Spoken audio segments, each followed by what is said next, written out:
Welcome everybody to Clearwater County's Broadband Committee meeting for the 29th of June 2023. Thank you all for joining us. As a reminder, all public meetings are live streamed and recorded. Any verbal or written information provided may be included in public documents as per the Freedom of Information and Protection of Privacy Act, FOIP 40-1. With that, there is an agenda that has been circulated. Would there be any additions or deletions to that agenda?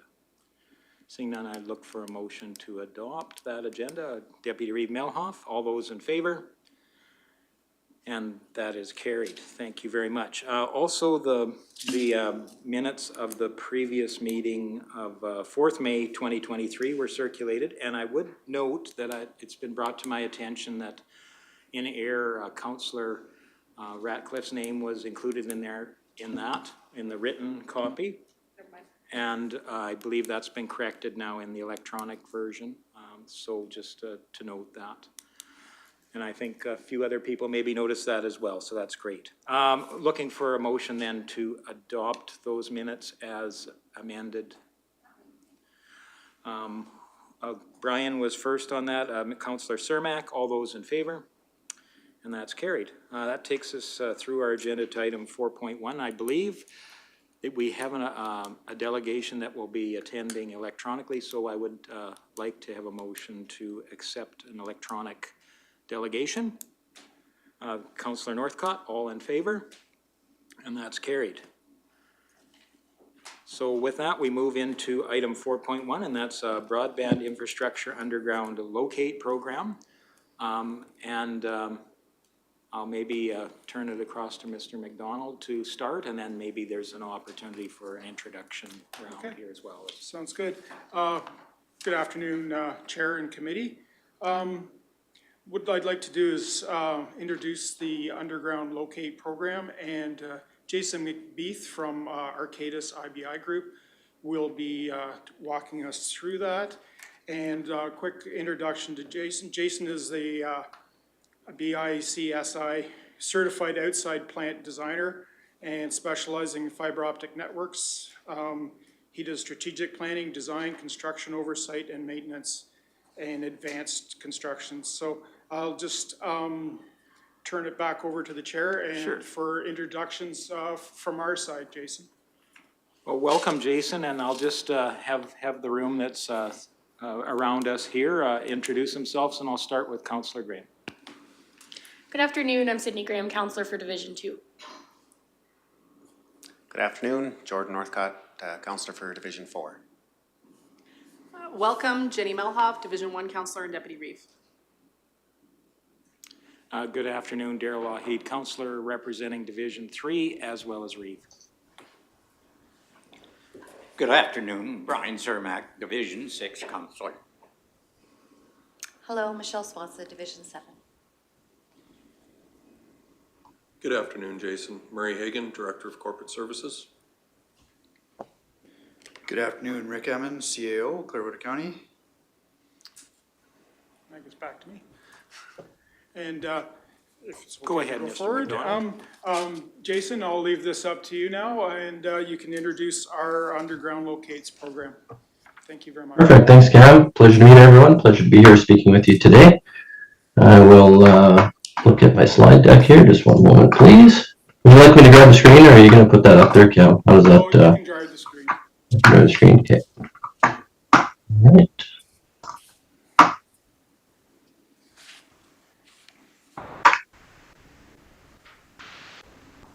One moment, please, while I struggle with Zoom a little bit. Host disabled participant screen sharing, so I'm unable to share at the moment.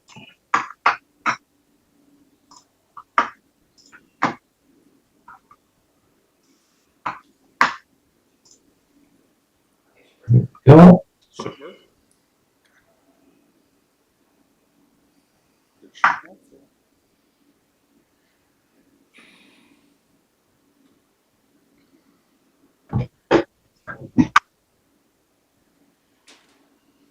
Apologies here. Do you want us to just bring it up? maybe Jason, do you want us to just bring it up and I can sort of flag you on which page you're on? That'd be great, thanks. I can just say next slide. I'm just struggling with my Windows setup here. It doesn't want to let me share.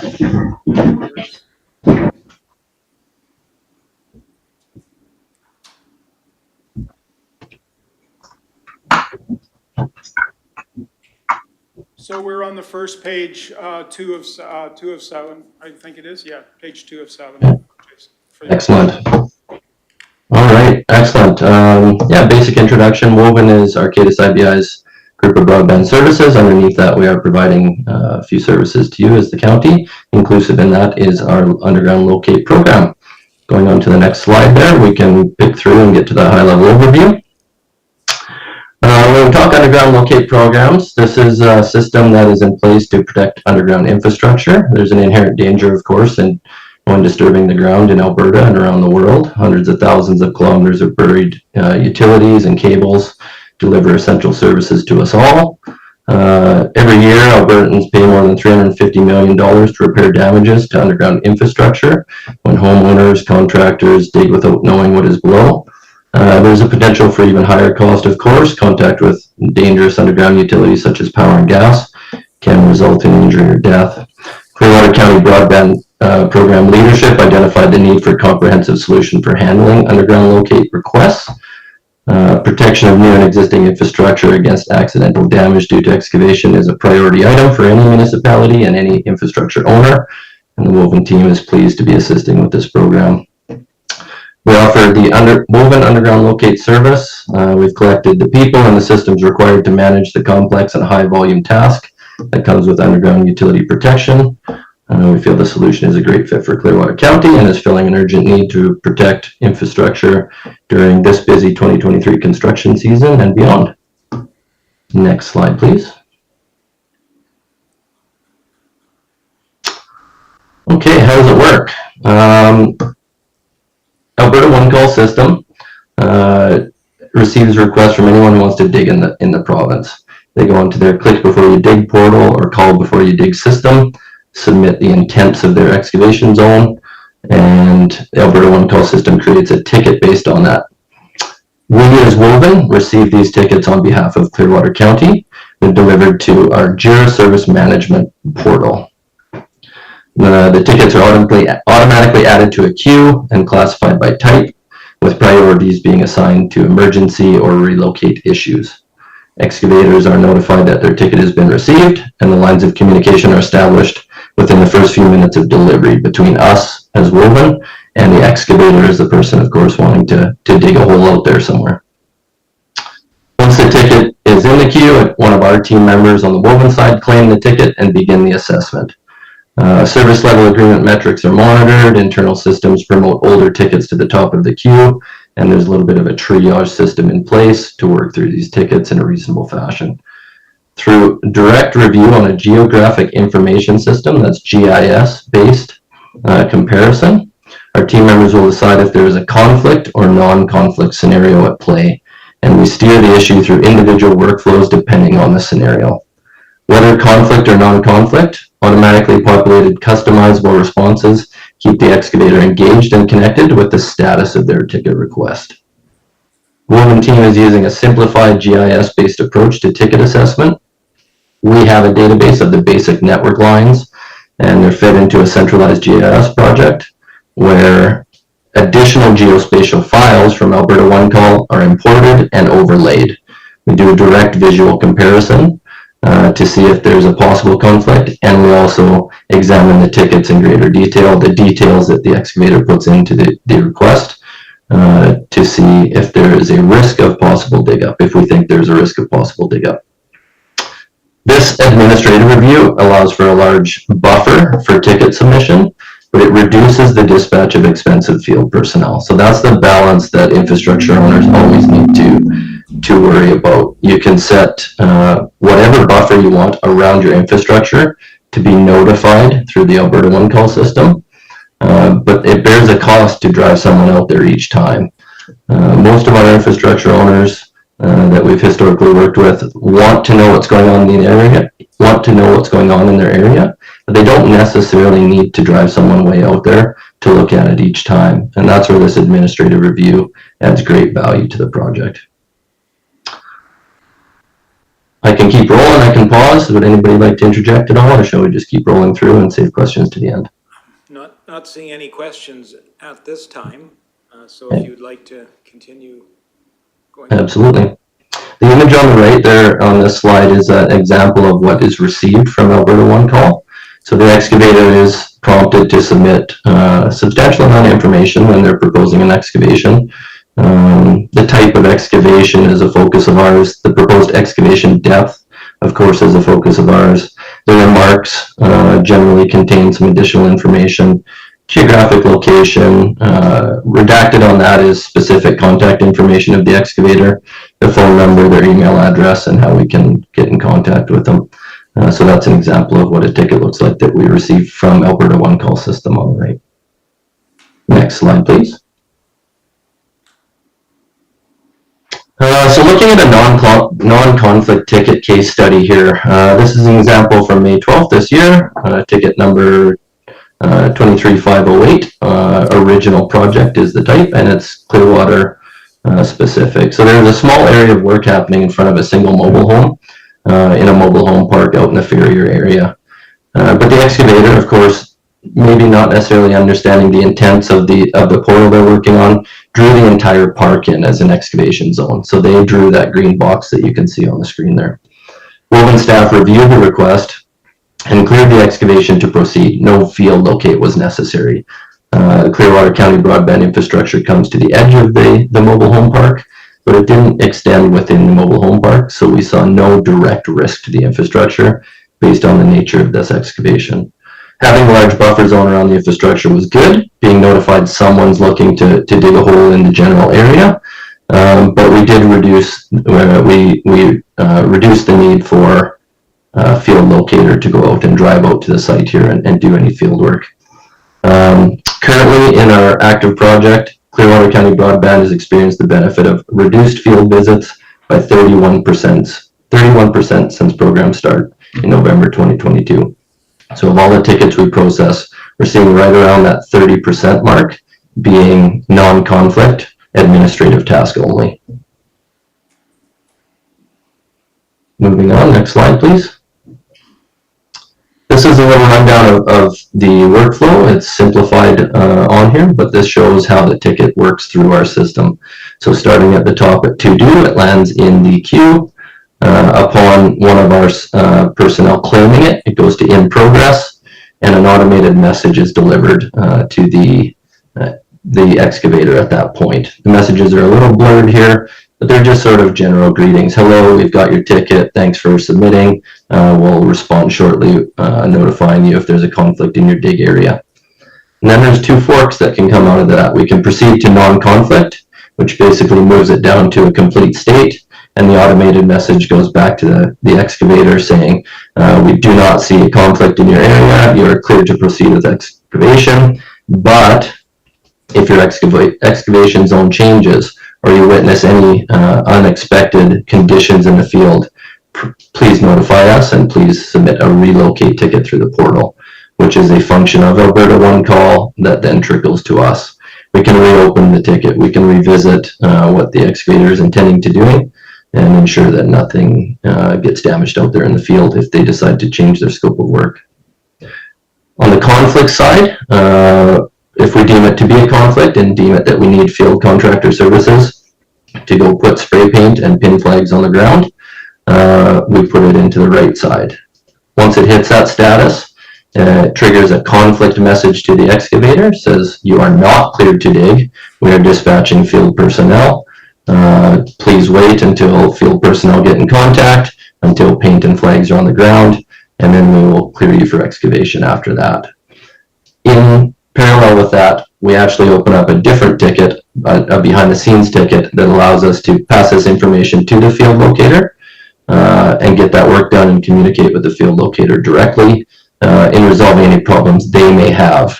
We provide network information, perhaps locations of specific handholds or elements that they need to go access to tie onto to perform the field locate. track that separately outside of the excavator's eye, outside of the public eye. Upon that work being completed, the locator notifies us on that sub-ticket. We then see a change of status on the main ticket, and it moves to a verification state where our technicians again can claim it and say everything looks good. It appears we performed an adequate field locate, and we can close it down and clear the excavator to proceed with their dig. Upon completion of verification, we wind up at the same state as done, and it sits in the database. And that record stays present. All the communication with both the excavator and the field locator do stay as part of those two tickets, and we archive them. So that's the two basic statuses of a field locate ticket. Moving on, next slide, please. Working through our JIRA portal, JSM portal, JIRA Service Management, we also allow Clearwater County staff to connect with our team directly. So if there's any queries, questions, or concerns about their locate program, we have a nice, easy portal where people can jump in and communicate with our technicians on a per item basis. We've got records of all interactions are retained, they're searchable. Questions about, hey, perhaps there was a problem and was there excavation or ticket requests in this area previously, we can go back through both the GIS program and the issue program, the JSM program, in a searchable format and find things relevant to that area. And we've got the supplementary GIS project being retained as well, which keeps a visual record of where all these excavations have been proposed. Next slide, please. Field locate contractor. So we can send tickets to any field locate technician. Clearwater County Broadband is free to explore the best option for field locates in the project area and establish direct per dispatch pricing with the agent of their choice. Clearwater County Broadband is able to use local contractors on site who can rapidly respond to requests.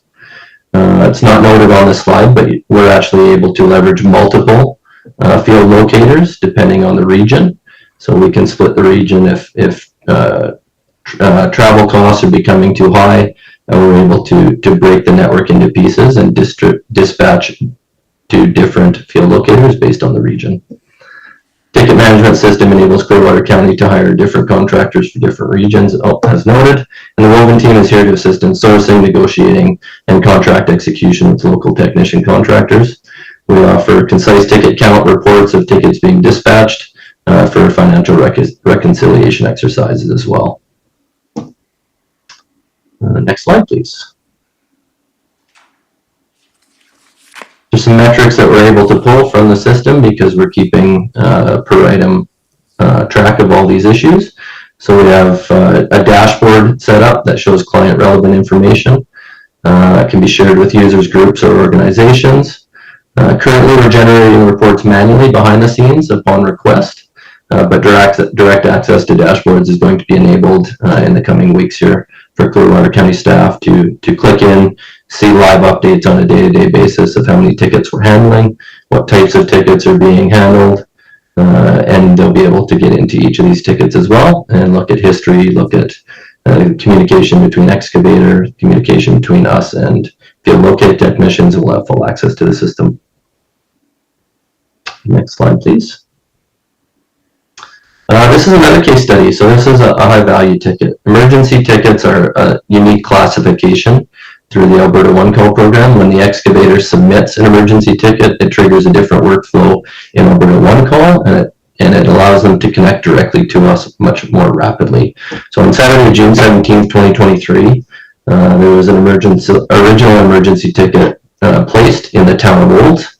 Pole replacement was required as someone drove through the traffic pole and knocked it over, resulting in a substantial power outage in the town of Olds. So the resulting emergency locate ticket was submitted by Fortis Alberta. Woven staff responded to Fortis within the first hour, clearing them to proceed with pole excavation. No field dispatch was required, so the emergency ticket was rapidly addressed administratively, and field personnel dispatch on overtime rates was avoided. Classic locate services often result in field personnel on every ticket or internal staff managing this work. Therefore, this weekend emergency ticket could have had a substantial cost for Clearwater County Broadband. resulting in multiple hours of travel to get to Olds, to look at site and just to clear it because there's no conflict. So that's a case study on an emergency ticket. On the emergency ticket, through our 1-800 number, Alberta One Call was able to connect with us directly and ensure we received the ticket in a timely fashion. And then we were, of course, able to act on that ticket in a timely fashion as well and get Fortis set up for success. I think that takes us to our last slide. Open for questions. Of course, fundamental to this is the Alberta One Call system. Click before you dig program. The number is on the screen there, and utilitysafety.ca is where excavators can go to submit their tickets, submit their requests. Okay, thank you, Jason. I don't see, oh, I do see a question, actually. Deputy Reeve Lougheed, please. Thank you, Reeve. I just want to confirm that, as it shows here, that we can use local contractors to do this, or we can hire it in-house and you guys just coordinate directly with that. I just want to make sure that we can do that. And it seems that you've explained that we can. I just really want to make sure that we can do that. Absolutely, yeah. So when we frame this program, it really has to be malleable, it has to be nimble. And certain clients absolutely want to respond in-house, but perhaps they don't have the administrative capacity to review these and the little bit of technical skill required to do it geospatially and do it effectively. It's really as simple as an email address. So we can send these to any email address and confirm that they're received, and that person can go out, put some paint on the ground. We can supplement those activities with maps with information, like I said, latitude, longitude of specific handholds that they should be attending to clip their locate equipment on and find those tracer wires. Absolutely. I really think the program is set up that anyone can perform these field activities. Awesome, thank you. Follow-up? Go ahead, please. Do we have an annual cost expectation for this program? I'll defer all costs to Cam while I make the program work. I don't have the details of all the contracts surrounding it. My answer is yes, we do.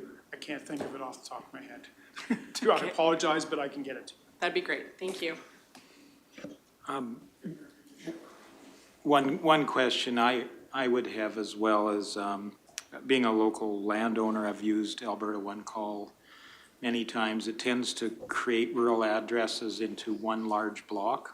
Your system then goes further to identify the actual work or excavation area then that Alberta One Call doesn't necessarily dive deeply enough into? Yeah, you bet. And I think that's a bit of a product of the non-conflict scenario that we showed there. So a rural addressee may put in their rural address and it identifies perhaps the quarter section that they're living on if they, have that whole area. That's what's driving a higher percentage, I would say, than expected of non-conflict scenarios in Clearwater County is the amount of rural build. We're seeing, an entire quarter section boxed in as a proposed excavation zone. And then we read the notes on the ticket and it's tree planting around the back of the acreage, or it's deck posts around the side of the home. And with the nature of the geospatial review, we can identify where that home is. We can read these notes from the excavator, and absolutely, we are avoiding the problems that come with that big box. Traditionally, if you get that big box and you don't have, technology-enabled person reviewing it, you're going to dispatch out there and you're going to walk down the ditch for half a mile. You're going to put paint down. You're going to burn a couple hours of effort that's just not required in a lot of scenarios. So yeah, absolutely. I think we're doing quite a good job of overcoming the challenges of rural addresses and how the Alberta One Call system handles those. Great, thank you, Jason. And a question from Mr. Hagan, please. Thank you, Mr. Chair. Perhaps not a question, just some further clarification as to cost. Just wanted to assure the committee that our estimates that were approved as part of the operating budget for broadband for 2023, estimates of this program, this function, were included in that approved operating budget, and we're managing to that. Thank you. Okay. Any additional questions? Well, if there's nothing further, Cam, I'd like to thank Jason for joining us today and outlining his company's work in our broadband project overall. Thank you very much for that, and have a great rest of your week. Yeah, thank you all. Have a wonderful day. Appreciate the opportunity. I always like to speak to council such as yourself. Take care. And thank you, Mr. McDonald. Anything else on this particular item? A little short. Where you did see the report section on there. When we get that dashboard live, we're gonna include that in the broadband update so that you guys know, monthly how many calls and emergency calls and stuff. So you can have a window into it, so we're gonna include that in. Great, and I think the staff recommendation for this item was that the committee receives the broadband infrastructure underground locate program for a presentation for information. Would that be a path forward? I made that motion. Okay, thank you, Councillor Graham. Any further discussion? I call that question in. All in favor? And that is carried. Thank you very much. Takes us to item 5.1, and that's the Broadband Core Backbone Project Update Report for June. And again, I think I turn the floor across to Mr. McDonald. Okay, this is fairly a short one. Just basically, all the stuff's on the map. We've adjusted on the website, the phases that are complete through sundry. We did receive on the 15th, we did do the final, second to final inspection in Olds. We're waiting for the certificate to say that it's passed, but verbally it's been passed. So it was, they actually complimented us on the fit and finish sort of it. So that was sort of a nice little thing. So that in progress will, it's begun the work of lighting the town, like the site there to come up here, which was pushed back just a touch. Hopefully, we're working on it today. So there's just stuff to do, set up the DWDM, and which is all electronics, so it's being installed and stuff like that. So that'll be, I can update on the next one. Farrier and Nordegg Towers, there's a radio testing ongoing, multitasking doing that, and it's going okay. The expression of interests are still out there. We do want to start moving the expression of interest into something a little different, having it live sort of 24/7 and posting access to anybody that wants to apply through our website. So we're working on that portal in the background so that we don't have to post it continuously on Alberta Purchasing Connection. So it's always a 24/7, so we don't have to keep repeating so that's something we're working on in the background. Underground locate software is in place for Clearwater County backbone, and we just saw the demonstration. We met the requirements and applied for the CRTC grant application that was due June 15th. Everything seemed to be on June 15th this month. So we've applied for that. That is for transport infrastructure only for our phase 3 area. So that goes out for review from the CRTC. That's not ISED, that's CRTC. Oh, sorry. And Deputy Reeve Lougheed. Thank you, Reeve. How many EOIs have we gotten so far? In the neighborhood, about 26. What are we doing with them? We're going through them on a methodical basis and interviewing and going back and forth, and in some cases, starting to talk contracts and stuff like that. Okay, because we've put out several of these. If we're not actually gonna engage with them and have them do it, I just don't know why we continue putting them out. I'm hoping that Well, we we are can get engaging. moving and Yep, we are Get it engaging done. them. Trust me, I do it every day. Okay. So for the grant, the CRTC grant application submission, oh, I just said that, sorry, apologize. And then we're doing our empty conduit reel disassembly over on the north quarter, which is going really well because we've got a lot of summer students to go sort of pack that up, and then we can return those, and it's just a nice little lovely picture of there on a rainy day, they sort of stacked up, but there's an economic reason we're returning all these, and it's well worth the effort, so that's about it. This is a small one, but thanks very Councillor much. Cermak has a question as well. Yes. Yeah, the radio towers, it says equipment testing is ongoing. When did we start testing them, and how long is it gonna be before they're gonna be completely tested? And who's doing the testing? The test is being put on with ourselves, is broadband technician or technologist, Tim. And we were receiving help from Rigstar occasionally when there's something that we're not, familiar with. We're trying not to spend a heck of a lot of money on it. And we're going through there, so it's just takes time to go through this as a one person sort of going through it. We're getting there, and we do have plans, hopefully by the end of summer, if not earlier. If things go really well, it's like everything else. It tests really well, then we can go quickly, and if there's issues, then we have to address them. And there's been some alignment issues, minor things, but that means quite a lot of configuration and work to sort of reset things and stuff. So, thanks.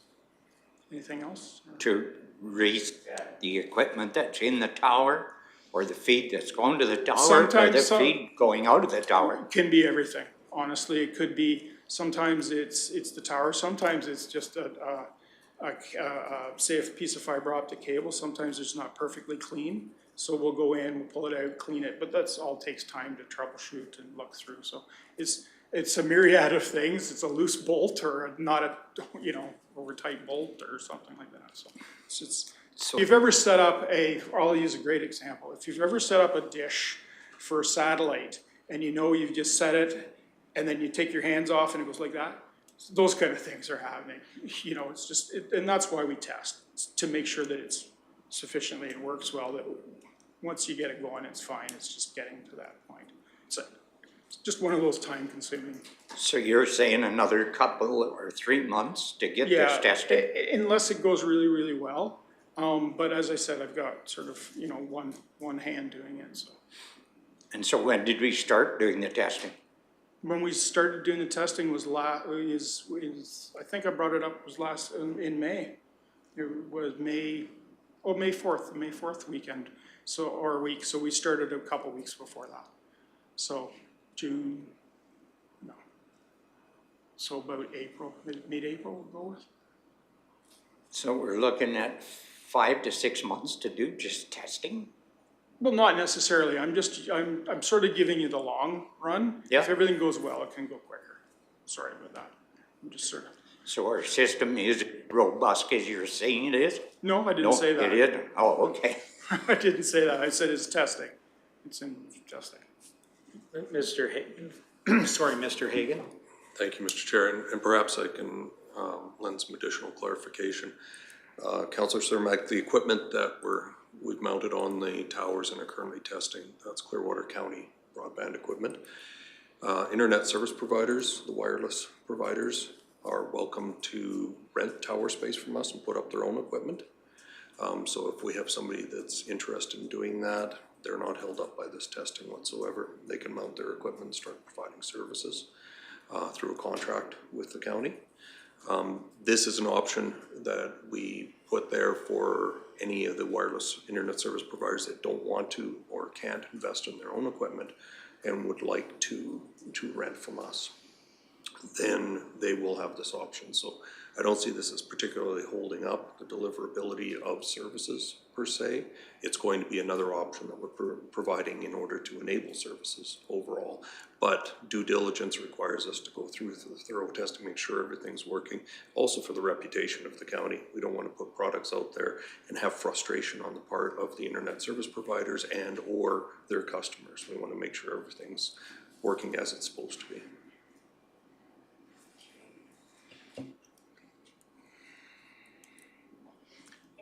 Deputy Reeve Lougheed? Thank you, Reeve. In previous meetings, you've talked about how the wireless technology becomes outdated significantly faster than fiber technology. How long is the wireless technology expected to last? I can't remember the dates you gave us. We can use the round number of 5 years typically, before you've got to start looking at replacing equipment. Some guys, depends on the size and how many people you have in the area. If you have a big area and you've got high usage, typically your equipment will, one, get oversubscribed a lot quicker, but if you have a fairly static thing, you could an ISP or us could push it to 6 or 7 years. It all depends on, and the needs. People's needs may arise where now typically it's 50-10, they want 100 megs or they want a gig, and then that's technology's move. So the technology always moves forward. Whereas when you're with fiber, basically again, you change the hardware at the end, but the infrastructure's still there, whereas with wireless, you just take it all down, throw it away, and get new stuff, right? So, Follow up? Please. sure. For a private company Yes. to do this, how long does it take them to test it? Because every month they aren't hooking people up, costs their shareholders. I would assume, I feel like the shareholders of this are the residents of Clearwater County, and it's costing them every month this isn't going. So how long would a private company take to do this? Typically, they've got a longer track record than us. 2, it's not their first kick at the can. They've probably got infrastructure in place. So they've bought and proven technology or technology they know very well. Did we not buy proven technology? Yeah, we did. That's a poor terminology I used. But, so that's typically how they go forward. They've got their kits built. We're new at this and we're going out and learning. So we're making sure we do it right the first time because again, what Mr. Hagan said is our reputation on the line. And Mr. Hagan? Thank you, Mr. Chair. I'd also just like to point out that those private firms have more resources to dedicate to that sort of thing. They can be doing the testing while they're busy providing the services and installing and deinstalling things. We're running on a thin budget, so we're trying to keep costs down in the interest of our ratepayers and only increase the resources where we absolutely need to, where it is threatening service provision. So we're trying to balance that on behalf of the ratepayers. It's the fiscal responsibility as well as delivering the service. Okay, thank you. It's just my concern is every month that this isn't up to have subscribers onto it, it costs the county money, and it makes this technology that much older, which we're being told that technology ages out significantly faster than other technology. So I want us to be able to utilize it to its full potential for as long as possible for our ratepayers. So I just have some concerns about how long these processes take. And I would really like us to be able to get some people online of this complete system. Like there's 3 completed phases and not a single, like I don't even think our buildings are hooked up to this, are they? Mr. Hagan? Our buildings indeed are hooked up to our They are network. excellent. That's great to hear. And I believe that was included in previous broadband update reports. We want the committee and the public to be aware of that. We're taking advantage of the infrastructure that has been installed to increase our efficiency. And in fact, I believe Mr. McDonald reported recently that we've eliminated one of the contracts for internet service provision in the last month or so because we've got better access now. So we're continuing to look for those opportunities. As well, the 3 phases that are complete are available for hookup, and thus the tie back to the expressions of interest and the discussions we're having with internet service providers wireless internet service providers as to partnering with the county to start getting subscribers hooked up and connected and delivering service. So soon, All depends. on what does it depend on? Depends on the time to negotiate contracts. Or a policy change? I would suggest our current policy allows for delivery of services It does? the way it is. Okay. Thank you. Additional request or questions relating to the broadband update? I believe probably the recommendation for that is that council accepts or committee accepts the broadband update for information. Councillor Swanson? Thank you very much. Any further discussion on that motion? Seeing none, I call the question. All in favor? Great, thank you very much. That's carried. Takes us down our agenda into the next session, which is our section, which is section 6, which is a closed session. So for that, I would need a motion to go into closed session. Councillor Swanson again, all those in favor? And that is carried, I believe. Councillor Cermak, I didn't notice your hand. Did you put your hand up? Okay, sorry, I wasn't quick enough on the draw. That motion was carried, and we're in closed session.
Welcome back, everyone, as we return to our Broadband Committee meeting in open session.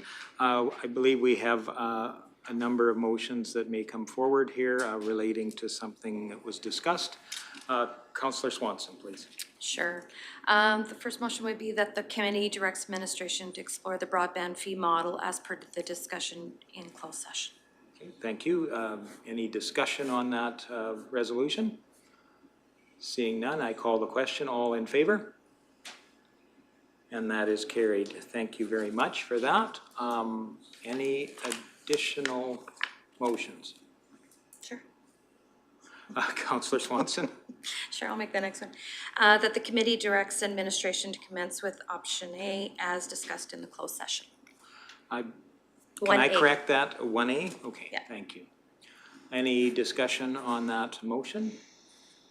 Seeing none, I call the question. All in favor? And those opposed? That is carried. And I think that brings us to the end. Unless there were any further motions to entertain, we could entertain a final motion of the day. Councillor Northcott, all those in favor of adjournment? And that is carried. Thank you very much for joining us today.